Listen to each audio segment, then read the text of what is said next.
to a new Friday reviews. I did not upload Friday reviews last week, so I'm pretty sure this is week 7 and I missed week 6. Now the reason that I didn't upload a Friday reviews last week, which is my fault really, I could have uploaded the day after, but then I just thought, you know what, we'll combine them next week. I did 2 like 30-minute almost full in-depth spoiler reviews of 2 of the films that I watched that week. And because, I don't know why, on Friday, because obviously it's Friday reviews, I decided, aha, and I had this idea. And I went with it, and it kind of took a long time to edit the videos as well, a lot longer than usual videos. And I really enjoyed making them, but then by the time I'd kind of done all that, I didn't have time to film and get Friday reviews up, so I thought, I'll just leave this one out and move on to next week. So, 2 of these films I have done kind of full spoiler reviews for. But first film that I watched last week was The Girl on the Train with Emily Blunt. I was really looking forward to this, but I was a bit nervous because I'd heard some bad reviews or mixed reviews or some just even okay reviews, so I wasn't too sure what to think going into this one. However, I did find I quite enjoyed it. I was quite surprised and shocked. To be honest, I thought about making a review on this one as well. This is one that I didn't make a review on. Because there was a lot to say, a lot of things happened. I was like, oh, there was a point when Emily Blunt's character was talking to Phoebe from Friends on a train. Girl on a train. And I was just like, oh my gosh. At that point, the movie changed for me. At that point, I was like, wow. And I did not see some things coming, and I just really, I enjoyed it. I really did. And at the beginning, I wasn't sure because I really didn't like Emily Blunt's character at the beginning, but then she really grew on me, and it was okay. It was kind of back and forth in time, and I was a little bit like, didn't know what I thought about the characters, whether I liked any of them, but I suppose that's kind of how things are in these type of films. I don't know, it was a bit mixed, but because of how like surprised I was at that point, when there was like a few points when I was really surprised and just putting things together, and the mystery, I gave it 4 stars. I enjoyed it. I would watch it again, which is kind of weird because I guess the surprise is taken away from it, but I'd like to watch it again and pick up on things maybe. So, you know, I enjoyed it. I was quite surprised, but I did go in with fairly low expectations, so I don't know if that helped. So the next movie is Miss Peregrine's Home for Peculiar Children, which was the main release of last week. I did do a full in-depth spoiler review for this as well as kind of comparing it to the book, so I don't want to go into it too much here, but just in case you haven't seen the movie and don't want to watch a spoiler review, I did enjoy this, but I found, I don't know, I enjoyed it. I really had a great time with it. I gave it 4 stars. I was maybe expecting a little bit more. I felt like maybe it was a little bit slower than I thought it would be. I thought that maybe more, kind of feel more magical almost, I suppose.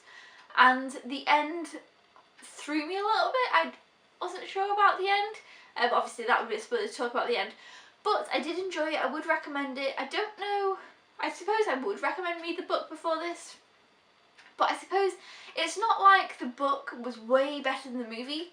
I feel like they were kind of level, to be honest. There were some things in the book that I enjoyed more than the film, and there were some things in the film that I enjoyed much more than the book. So they're quite level for me. I enjoyed them both. So if you know, I'd recommend both. I'm not really sure. This is a tricky one for me. I definitely need to rewatch it to gain some further thought. But again, if you have seen it or if you have read the book, I have done a whole video on this one. So that's Miss Peregrine's Home for Peculiar Children. And then next, the final film that I watched last week was Storks. Now, I kind of thought this was going to be just okay, just some cheesy film, but this actually turned out being the movie that I enjoyed the most last week. So I would not expect that. I gave this movie 4.5 stars. I might have given it 5 if it wasn't for the pigeon. I really didn't like his character at all, but apart from that, I loved so many of these characters. I loved the music in it. I loved the storyline. I thought it was cute. I thought it was funny. I thought it was witty. I loved Tulip. I just can't wait to rewatch this one.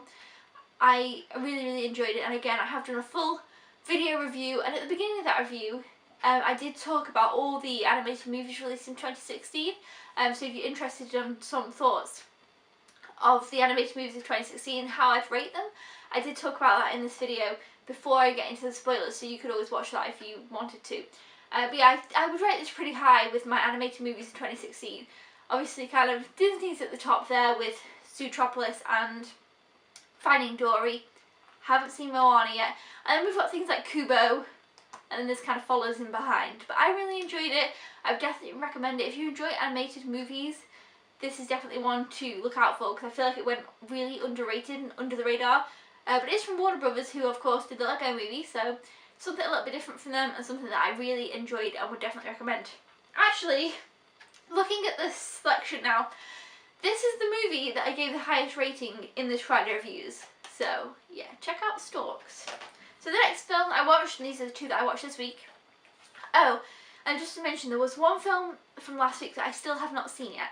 So I will be talking about that in next week's video, I promise, because there's one missing. But yeah, this week I watched Trolls, and I've been hearing so much good stuff about this movie. Like, an overwhelming amount. I feel like people really like this, and obviously it's a DreamWorks movie. I went into this kind of with, I personally wasn't that excited for it. I'd seen a trailer for it, I thought it looked a bit maybe over the top, and then I'd heard brilliant reviews, so I was a bit unsure. I kind of went in with high expectations because of the reviews, or with high uneasy expectations maybe. And I wasn't let down, and I did enjoy this movie, but I felt like it was going to have a little bit more to it from what I got from the reviews. So I was a little bit let down on one side, but also I really enjoyed the characters, I really enjoyed the songs, I really enjoyed the story, and I did have a really fun time watching it. And once I finished watching it, I kind of felt like I wanted to watch it again.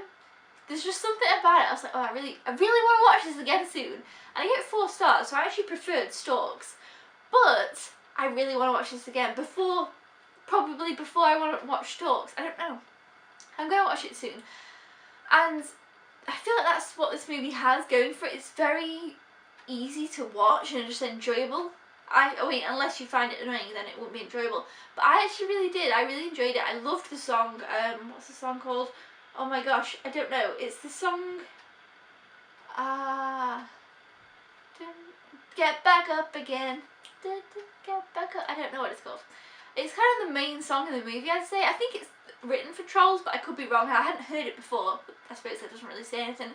But yeah, I enjoyed it. It was good. I'd recommend it. If you like animation movies, this is a DreamWorks one. I liked that it was different and individual in terms of, you know, it's not Shrek 4 or How to Train Your Dragon, or, you know, it's a new thing. I mean, I feel like the concept of the story isn't new. It doesn't feel fresh in that way, but I liked that it was fresh characters. Loved Poppy. Some of the characters were very cute and funny. I liked all the voice acting in this. There was a lot of voice acting, a lot of people to spot out. But yeah, I enjoyed it. Oh, and I think Blanche, what's his name? The Justin Timberlake's character, he was actually probably my favourite. He was brilliant. Oh, and Bridget, who was voiced by Zooey Deschanel. I loved her as well.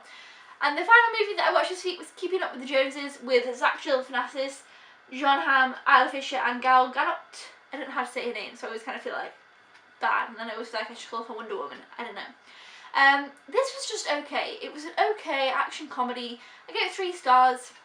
It wasn't bad, but it wasn't brilliant. I probably would watch it again if I just really wanted a easy movie to not have to think about too much, but I suppose with that many choice of easy kind of movies, this isn't at my top. It was okay. I enjoyed it. Basically, it's a kind of a spy movie. Zach Galifianakis and Isla Fisher are kind of the perfect family house picture people, you know what I mean. And these people move in next door, and they're kind of a bit suspicious of them, and they find out that they are spies, and obviously all this stuff happens, and that's kind of how it was. I did find it interesting though, because I feel like typically it's usually we're on the side looking at the spies who move in undercover into the perfect suburb town, and it was like the other way around. So I enjoyed that, but I don't know if I'd recommend it, but I wouldn't say that it was awful and a waste of time. Does that make sense? It was just okay. If you want to check it out, it's okay. So that is pretty much it for this Friday reviews. Let me know in the comments below if you've seen any of these movies and your thoughts. Thumbs up if you enjoy Friday reviews. Next week I will be talking about the one movie that is missing from this bunch, and hopefully maybe a rewatch or a movie that I haven't watched from 2016, because I'm still really behind on catching up with those. However, I am pretty much on track with the 2017 pickups. There's one that I haven't seen and I feel great about it. I love not being behind. It's really brilliant. So I hope to keep this up throughout the whole year. Fingers crossed, we will see. We're only 2 months into the year, so let's hope. I'll see you guys next time. Thank you so much for watching. Don't forget to subscribe if you haven't already, or if you are a newbie, and I'll see you then. Goodbye!